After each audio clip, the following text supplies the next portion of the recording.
Good morning, everybody. It's Friday, December 23rd. Brian Splitt, good morning. Good morning, Joe. How are you? Good. You going to have a Merry Christmas? Yes, absolutely. We are looking forward to Christmas. We've got one believer left. He's 8 years old, so hopefully we got at least this year left. You telling me you don't believe? Not a believer? I mean, my belief and his belief are two different things. You know, you get to that point in your adult life where yes, it's more. I do believe, but I've got two other ones that they're not believers right now. I've got three believers, so it's going to be exciting. Hey, before we start talking about the markets this morning, you guys are doing a meeting in my backyard in a couple of months. We are, yeah. We're going to do a meeting. It's going to be in Nashville at the Grand Hyatt, February 5th Very and nice 6th. place. Very Yeah, nice place. absolutely. So we got a good lineup, a lot of good information, and we've already got a pretty spectacular turnout. The room block that we had reserved is already spoken for, so we're trying to open up some more rooms. Great. I think I'm going to be there for a day.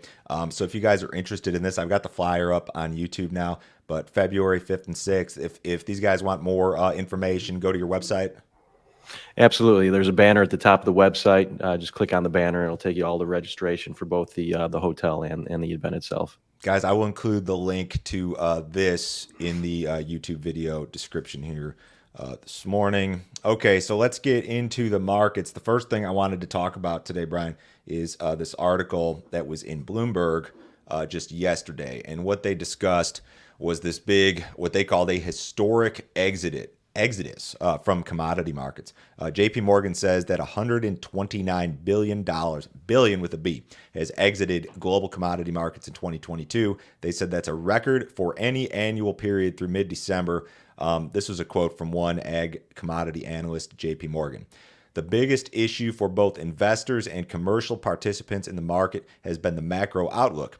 With the rising rates we have seen, commodity returns have to rise to cover the soaring cost of getting involved.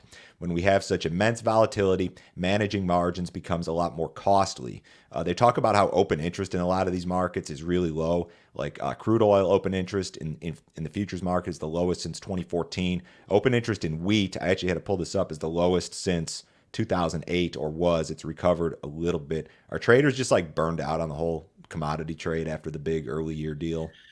I think so. Yeah, I think a lot of participants are tired when you think about everything that happened early in the year in February with the invasion of Ukraine, and we had a lot of commodities, energies or agricultural commodities, a lot of interest there. Everybody plowed in and plowed in heavy, and so it has not been an easy ride. And so we've seen a lot of exit of the markets, and especially as the article mentions, you're kind of fighting the Fed if you're long Yeah. commodities right now. I always get this question from customers and from other people. Like they'll and I never know how to answer it. They'll say, "Joe, is money coming out of the stock market and is it going to go into commodities?" Like to me, it's never that simple.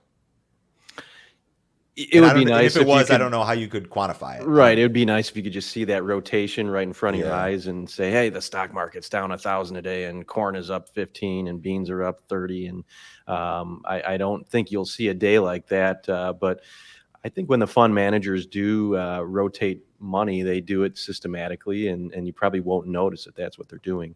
You do have kind of, I mean, historically, you have kind of like an inverse relationship, commodities versus like the stock market. Like the first half of this year is a great example. I mean, stock market did nothing but go lower, commodities did nothing but go higher, and then the second half of the year has been more sloppy, I guess. It has. It's been sloppy and choppy, and um, that's a tough thing to try and trade. Is a big picture position.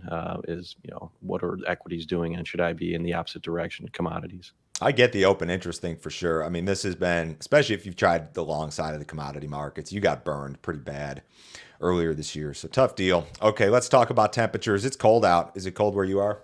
It is about -7. Before wind chill here, so it's definitely pretty chippy out there. So the sub-zero temperatures made their way all the way down to my neighborhood. It was -1 when I woke up in Middle Tennessee this morning. Areas of looks like parts of Oklahoma, parts of Arkansas even got down into the negative temperature type territory here. What do you see here in terms of implications? I mean, a lot of people talking about winter kill for winter wheat.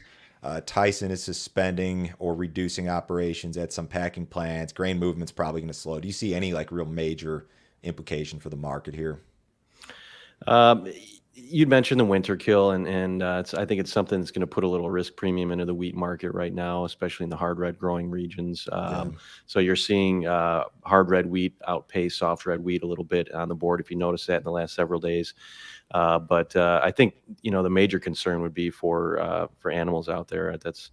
These are just really severe temperatures, and I think it's going to add to the cost of production per head. Maybe as much as $50 per head in some certain areas where it's that cold. But beyond that, we're going to go right back into 40-degree plus temperatures next week, so it's pretty short lived.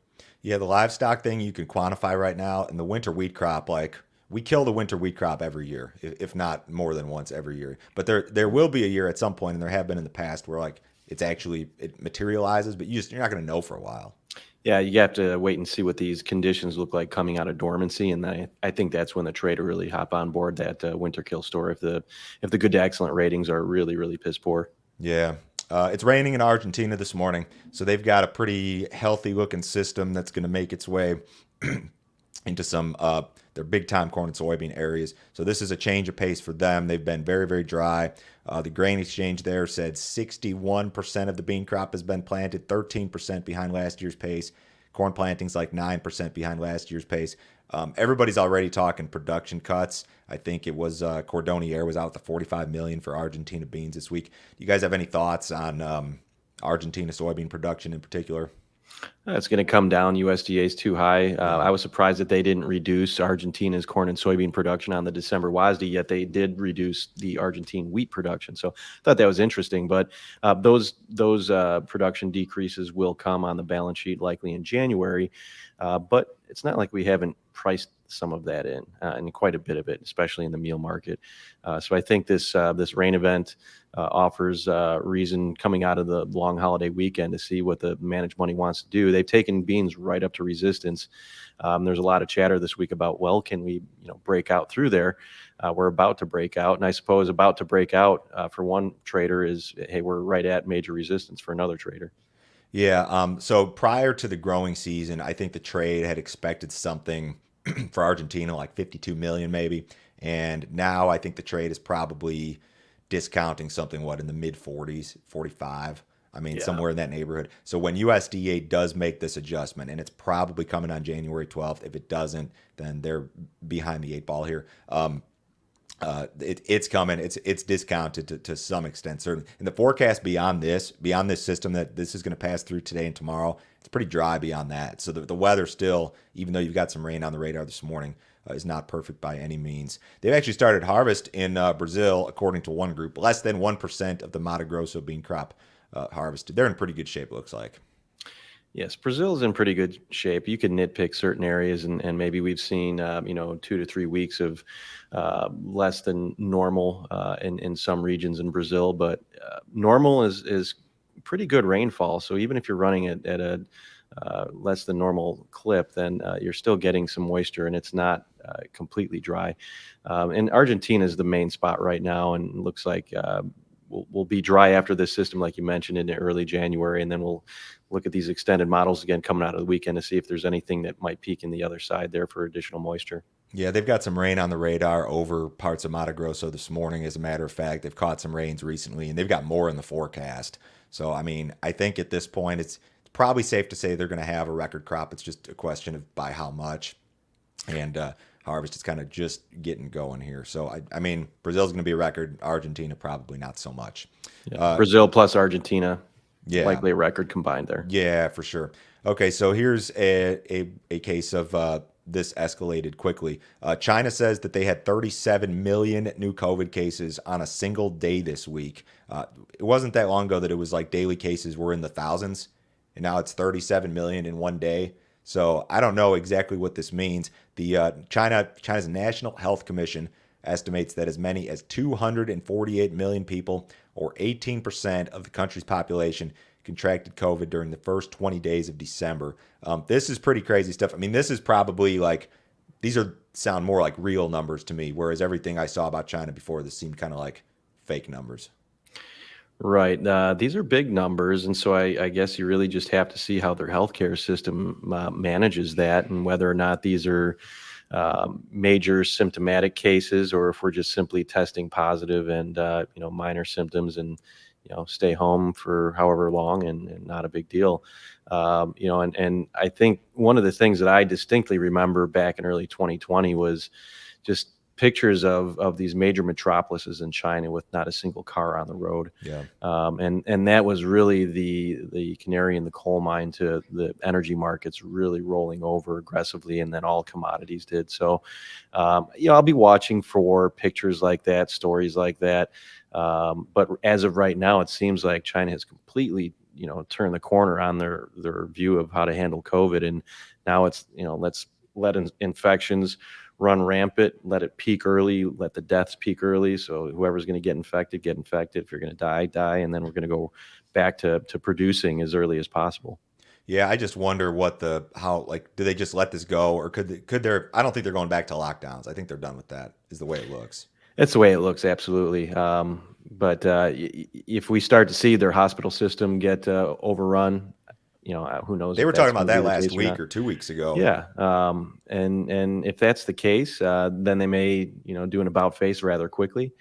But until that happens, it seems like their strategy right now is to just let it run its course rapidly and then move on. Yeah. Well, it's still a lot of questions. I mean, this is the reason we talk about this is because China's such a big consumer of so many commodities, crude oil, corn, soybeans, as it relates to this audience. Big deal. Export sales were not good last week. Corn sales, 637,000. It was down 35% versus the same week last year. Soybean sales were not great. Wheat sales were just okay. This slow pace of corn sales is like a glaring problem, right? It is. We saw the USDA address it in the December WASD, and I think most participants are of the mindset that we need to see the USDA address corn for export further. And everyone is very well aware that as we come into spring, that is typically the season where we're going to be shipping corn aggressively, and the soybean program will come to an end. But we need to have sales on the books to get these shipments. So we have some. But not nearly as much as we had this time last year. So the market's going to have to really start seeing new purchases moving forward in order to feel like we're not going to see this gap continue to grow.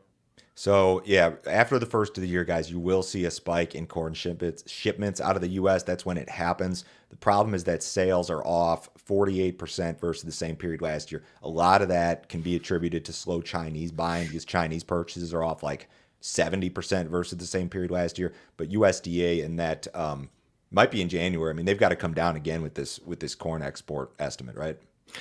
They do. And so then the question is, do they do anything with corn for ethanol? What do they do with the actual crop that we just grew? Does that get a little bit bigger? It got a little bit bigger in the November WASDE report. So they made several small reductions to the crop, and then the last change they made was a small increase. So did that kind of turn the trend there? Do we see the crop get a little bit bigger? Do we see demand come down? And does the balance sheet get a little bit looser here to start the year? Do you have anything nice to say about corn demand at all? Because I can't really think of anything. No, I mean, the only good thing to say is that you hope that it shows up soon, because if it doesn't, you're going to continue to see the carryout grow. How much of the action in the market hinges on that versus like say Brazilian production expectations? Because that's going to be a big deal. The first half of the year. How big is the crop in Brazil?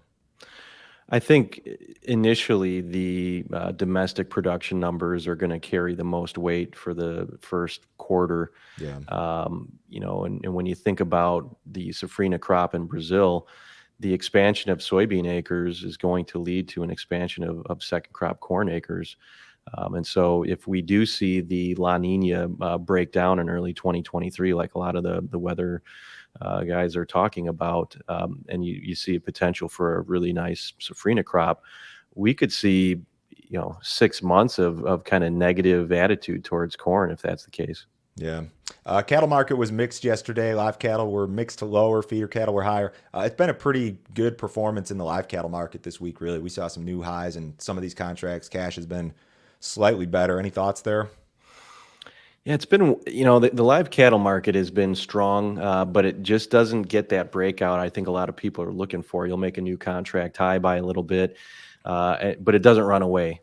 So it's just been a market where it's in a nice uptrend, definitely a market where buying the dips has worked. Hmm. But thus far, buying new strength and adding the positions into new contract highs has not been the way to trade that market. We've definitely got a bull story on the supply side. I think there's demand concerns given, recession talk and all of that. Outside markets this morning, the dollar's a little bit lower. Stock market's up just marginally. Bonds are off. Gold's up $10. Crude oil's up $1.57, 78.99. Brian, Merry Christmas, buddy. Everybody listening, watching out there, Merry Christmas. We'll talk to you guys on Tuesday. Merry Christmas, guys. Thank you.